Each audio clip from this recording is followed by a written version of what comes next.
श्री गुरुचरण कमलेभ्यो नमः।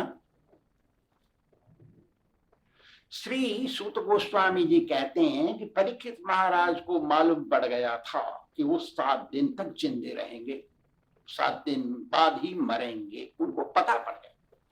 इसलिए उन्होंने सब कुछ त्याग दिया, राज्य पाठ त्याग दिया, गंगा जी के किनारे बैठ गए और भगवान की याद में, भगवान की लीला कथा को सुनने की इच्छा से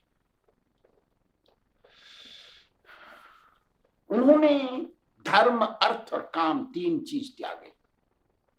धर्म भी त्यागा। धर्म कौन सा? जो आजकल का धर्म है। आजकल का धर्म केवल स्वर्ग ले जाता है, भगवान की भक्ति ही वैकुंठ ले जाती है। उसको कहते हैं सनातन धर्म, आध्यात्मवाद। धार्मिक वस्तु, मंदिर में जाना, प्रसाद खाना, अगर देखना, थोड़ा कीर्तनबाजी कर लेना, उससे तो धर्म से स्वर्ग जाता है। स्वर्ग में भी मृत्यु होती है। अरे हमको वैकुंठ जाना है, वैकुंठ अलग है स्वर्ग से। वैकुंठ में मृत्यु नहीं होती है, वहां जाना है हम सबको। और अर्थ त्यागा, सारी संपत्ति त्याग दी, और काम त्यागा, इंद्रिय सुख त्याग दिए। 3 चीज त्यागे परीक्षित महाराज ने। चौथा चीज नहीं त्यागा, मोक्ष। मोक्ष भगवान के पास जाने को कहते हैं मोक्ष। जब सुखदेव जी सामने बैठे थे, परीक्षित महाराज ने उन्हें पूछा, नूनम भगवतो ब्रह्मन् हरेरद्भुत कर्मणा दुर्विभाति हरेरद्भुत कविभीर याति चेष्टितम्। हे ब्रह्मन, सुखदेव जी, मेरे गुरु जी, आप मुझे भगवान श्री कृष्ण की अद्भुत कर्म और लीलाओं को बताइए। रहस्यमय लीला, दुर्विभाव्य रहस्यमय लीला जो कोई नहीं जानता है, उन चीजों को मुझे बताइए। जहां पर विद्वान लोग भी चक्कर खा जाते हैं, उनको पता ही नहीं पड़ता है कि भगवान कौन है। उस भगवान के बारे में मुझे कुछ बताइए। शाब्दे परे च निष्णातम ब्रह्मणि उपसमाश्रयम। आप भगवान से संबंधित हैं और शाब्दे परे, आध्यात्मिक वस्तु में पारंगत हैं। गुरु जी होने चाहिए सतकुल में जन्म लिए हुए, अटूट परंपरा, भगवान से आए हुए वंश परंपरा, ब्राह्मण परंपरा में जन्म लिए हुए और अटूट वैष्णव गुरु परंपरा में दीक्षित हुए। दोनों परंपरा में भगवान से जुड़े होने चाहिए, कहीं टूटना नहीं चाहिए। उनका खानदान अच्छा होना चाहिए, उसका गुरु अच्छा होना चाहिए। ये पता लगा के ही उनकी शरण में जाना चाहिए। तो मैं आपकी शरण में आया, परीक्षित बोले। आपके दोनों खानदान, 2 लाइन में रेल चलती है, दोनों खानदान सही हैं आपके। मुझे आप कृष्ण की कथा सुनाइए, हरि लीला। तब सूत जी आगे कहते हैं, इति उपामंत्रितो राज्ञा गुणानुकथने हरे ऋषिकेशम अनुस्मृत्य प्रविभक्तुम अपचक्रमे। ऐसे पूछे जाने पर सुखदेव गोस्वामी जी ने भगवान श्री कृष्ण का स्मरण किया। क्यों? कि उनको अब हरि लीला बोलनी है, हरि की लीलाएं बोलनी है जो दिव्य हैं। ऐसी बात को बोलने के लिए भगवान का आशीर्वाद चाहिए। इसलिए सुखदेव जी पहले प्रार्थना करते हैं भगवान की, हे भगवान, मुझे आशीर्वाद दीजिए जिससे मैं आपकी कथा कह सकूं। आजकल तो 10 श्लोक, 20 श्लोक, 50 श्लोक पढ़ लिए, किसी आश्रम में जाके रह के थोड़ा गाना बजाना सीख गए और कथा कहने लगे। ऐसे भागवत की कथा नहीं होती है। भागवत की कथा पुस्तक के ज्ञान से नहीं होती है, वो तो आंतरिक ज्ञान से होती है। आत्मा में ज्ञान है वो ज्ञान बाहर के पुस्तक पढ़ने से अपने आप उदय होता है, जब भगवान का आशीर्वाद होता है। सुखदेव गोस्वामी जी को सब कुछ मालूम था, फिर भी वो भगवान से प्रार्थना करते हैं कि भगवान मेरे मुंह का उपयोग करके आप बोलिए। इसने परीक्षित ने बड़े अच्छे अच्छे प्रश्न पूछे हैं हमसे, तो प्रार्थना करते हैं, नमः परस्मै पुरुषाय भूयसे सदुद्भवस्थान निरोध लीलया गृहीत शक्ति तृतयाय देहिनाम अंतर्भवायानुपलक्ष्य वर्तमनि। हे भगवान, गोविंद, बुढ़ापा आ गया, आंख से दिखता नहीं, कान से सुनने में मुश्किल होती है, पास की चीज नहीं दिखती, दूर की चीज तो बात छोड़ो, जो खाते हैं हजम नहीं होता, बुढ़ापा आ गया। वृद्धाप्येन्द्रियाणा विगत गतिमति। वृद्धाप्य आने से, बुढ़ापा आने से इंद्रियां ऐसे जवानी में काम करती थी ऐसे नहीं करती हैं। सुखदेव गोस्वामी जी भगवान के चरणों में प्रणाम करते हैं कि भगवान, आपसे ही सृष्टि निकली और आप ही इसका पालन करते हैं, आप ही अपने में ले जाएंगे, प्रलय कर देंगे, आप अनंत हैं। आपसे ही ब्रह्मा विष्णु निकले हैं तीनों गुणों से, आपसे तीन गुण निकले हैं, उनमें ब्रह्मा विष्णु बन गए आप। भगवान, भगवान आपकी लीला अपार है, आप अनंत हैं, इसलिए मुझे थोड़ा आशीर्वाद दीजिए, जिस अपार लीला में से थोड़ा निकाल के इस भगत को दे दो, ऐसा प्रार्थना किए। फिर कहे, यत् कीर्तनम यत् स्मरणम यदीक्षणम यद् वंदनम यत् श्रवणम यदर्हणम लोकस्य सद्यो विधनोति कल्मषम तस्मै सुभद्र श्रवसे नमो नमः। हे भगवान, आपकी कीर्तन करने से मोक्ष मिलता है, आपका स्मरण चिंतन करने से मोक्ष प्राप्त होता है, आपका दर्शन, मंदिर में जाके आपके मूर्ति पिक्चर का दर्शन कर लेने से मोक्ष मिल जाता है, आपका वंदना प्रार्थना करने से मोक्ष मिल जाता है, आपके बारे में कथाएं सुनने से मोक्ष मिल जाता है। ऐसा ही नहीं है, तीनों लोकों के स्वामी हैं आप, तीनों लोकों में कहीं भी कोई गुणगान करे आपका, आपको मोक्ष मिल जाएगी, सारे पाप धुल जाते हैं मनुष्य के।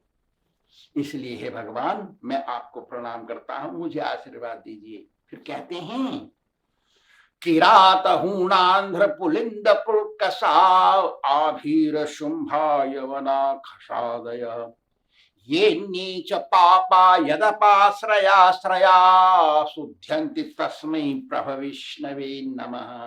हे भगवान, पापी से भी पापी दुरात्मा आपके चरणों में आपकी भक्ति करें गंभीरता से, असली हृदय से, दिल से, सच्ची दिल से, शुद्ध हो जाते हैं। चाहे वो किरात हो, जंगली हूण हो, चाइनीज हो, कितना भी गया बीता हो, वो सब शुद्ध हो जाते हैं। भगवान, मैं शुद्ध आया आपके चरणों में, मेरे ऊपर कृपा करो, मुझे कुछ बोलना है, इस भगत ने मुझसे कुछ पूछ लिया है, इसको बताना है, आप मेरे ऊपर कृपा करो। फिर क्या कहते हैं, श्रियपतिर्यज्ञपति प्रजापति धियापतिर्लोक धरापति यज्ञपति पतिर्गति चांधक वृष्णि सात्वतां प्रसिद्धतां मे भगवान सताम पति।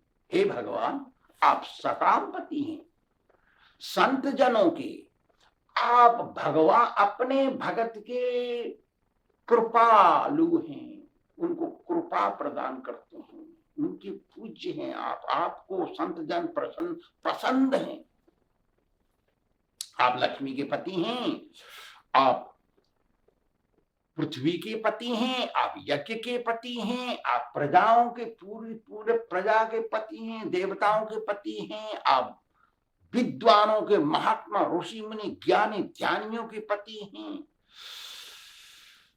आप वृष्णि अंधक जन्म लिए यादव वंश में, उनको शुद्ध करने के लिए, उनके नाम को विस्तार करने के लिए आप ही मोक्ष हैं। हे भगवान, मेरे ऊपर थोड़ा कृपा करो, मैं आपके बारे में कुछ बोलना चाहता हूं। फिर कहते हैं, नमः तस्मै भगवते वासुदेवाय वेधसे पपुर्ज्ञानमयं सौम्यात् यन्मुखा मुरुहासवम्।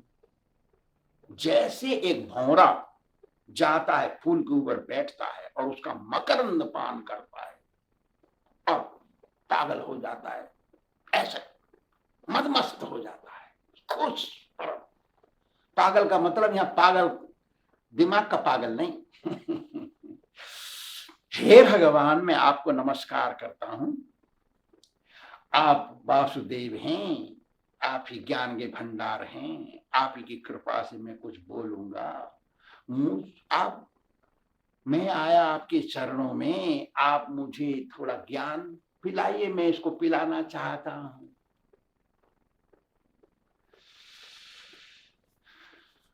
भक्तजन दूसरे भगत के मुख कमल से अमृतमयी कथा का पान करते हैं।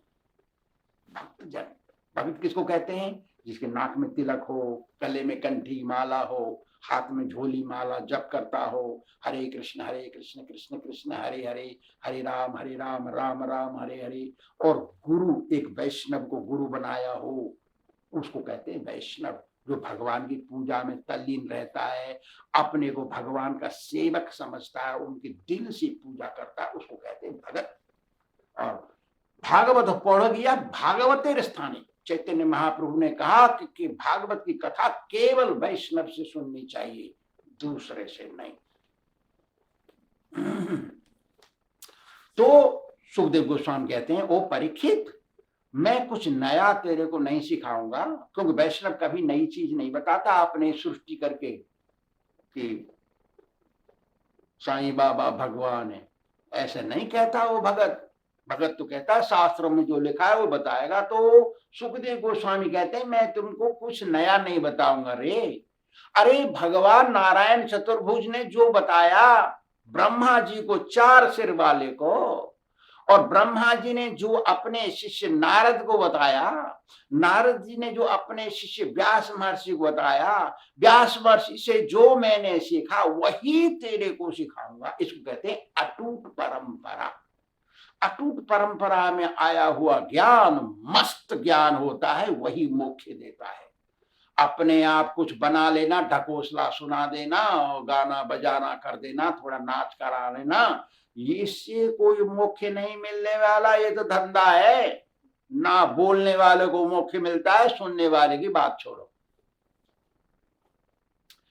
ये भागवत क्या वस्तु है रे परीक्षित, सुन। इदम भागवतम नाम पुराणम ब्रह्म संहितम उत्तम श्लोक चरितम भगवान चकार ऋषि। भगवान ने बताए हुए ब्रह्मा जी को ये ज्ञान है श्रीमद् भागवत में, दूसरा कुछ नहीं है।